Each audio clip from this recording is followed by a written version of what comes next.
ভাষা সন্ত্রাসের প্রতিবাদে মেয়ো রোডে তৃণমূলের ধর্ণা কর্মসূচি চলছিল।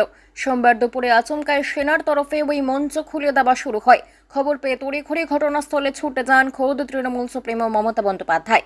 সঙ্গে ছিলেন মন্ত্রী ফেরাদ হাকিম, অরূপ বিশ্বাস, মেয়র পরিষদ দেবাশিস কুমার দা। যদিও মুখ্যমন্ত্রী ঘটনাস্থলে পৌঁছানো মাত্র মঞ্চ খোলা বন্ধ করে দেয় সেনারা। সেখান থেকেই এই সামগ্রিক ঘটনার প্রতিবাদে পাল্টা কর্মসূচির ডাক দিয়েছেন ক্ষুব্ধ মুখ্যমন্ত্রী। মঙ্গলবার রাজ্যের প্রতি জেলার প্রতি ওয়ার্ড এবং প্রতি ব্লকে প্রতিবাদ মিছিলে সামিল হবেন তৃণমূলের নেতাকর্মী সমর্থকেরা। সেই সঙ্গে বিকল্প জায়গা হিসেবে রানী রাসমণি রোডের কথা জানিয়ে দিয়েছেন মুখ্যমন্ত্রী। ধর্মতলায় গান্ধী মূর্তির পাদদেশে দাঁড়িয়ে মুখ্যমন্ত্রী বললেন, আমাদের মাইকের কানেকশন কেটে দেওয়া হচ্ছে, স্টেজ ভেঙে দেওয়া হচ্ছে, আর্মিকে দিয়ে মঞ্চ খুলিয়ে দেওয়া হচ্ছে। আমার আর্মির বিরুদ্ধে কোনো ক্ষোভ নেই, কারণ আমরা সেনাকে নিয়ে গর্বিত, কিন্তু সেনাকে যখন বিজেপির কথায় চলতে হয় তখন দেশটা কোথায় যায় তা নিয়ে সন্দেহ জাগে। বিজেপির হাতের পুতুল হয়ে নোংরা রাজনৈতিক খেলায় নামবেন না। বাকি সব এজেন্সি তো কেন্দ্রের ললিপপ, সেনাকেও ছাড়ল না। মুখ্যমন্ত্রী আরও জানান, তৃণমূলের এই কর্মসূচির জন্য কোনো রাস্তা বন্ধ নেই। শনি এবং রবিবার কর্মসূচি হয়, তার জন্য অনুমতি নেওয়া ছিল।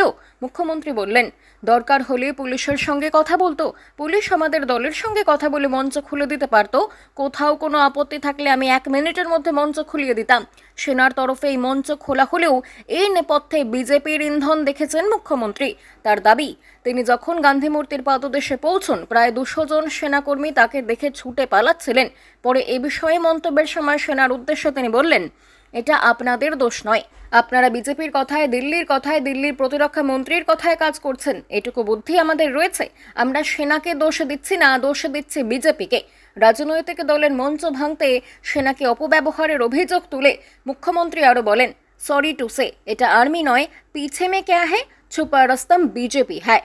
এদিন মুখ্যমন্ত্রী দৃঢ় কণ্ঠে বললেন, বেশি করে বাংলায় কথা বলুন, দেখতে চাই ভাষা সন্ত্রাস কোথায় গিয়ে পৌঁছয়। তবে পুলিশের সঙ্গে আলোচনা না করেই কেন মঞ্চ খোলা হলো সেই প্রশ্ন উঠছে। সেনার তরফে জানানো হয়েছে, সুপ্রিম কোর্টের নির্দেশে ময়দান এলাকায় 2 দিনের অনুষ্ঠানের অনুমতি দেওয়া হয়েছিল।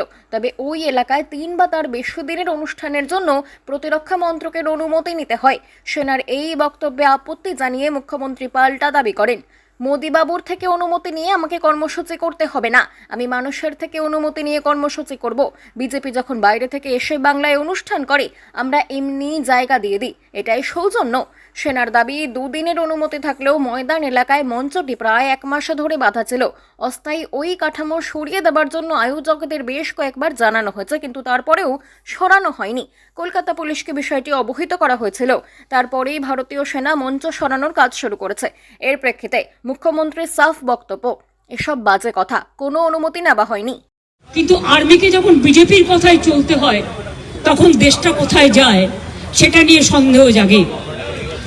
আমার একটাই কথা, এখানে কোনো দেখুন গাড়ি চলাচলে কোনো অসুবিধে নেই, কোনো রাস্তা বন্ধ নেই।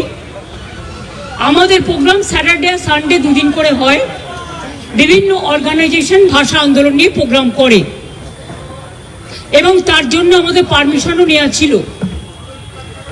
প্রয়োজনে আমাদের বলতো, পুলিশ ফোর্সকে বলতো, দরকার হলে পুলিশ ফোর্স আমাদের পার্টির সাথে কথা বলে আমাদের প্যান্ডেল খুলে দিতে পারতো, আমরাই খুলে দিতাম এবং আমরা অন্য জায়গায় শিফট করতে পারতাম।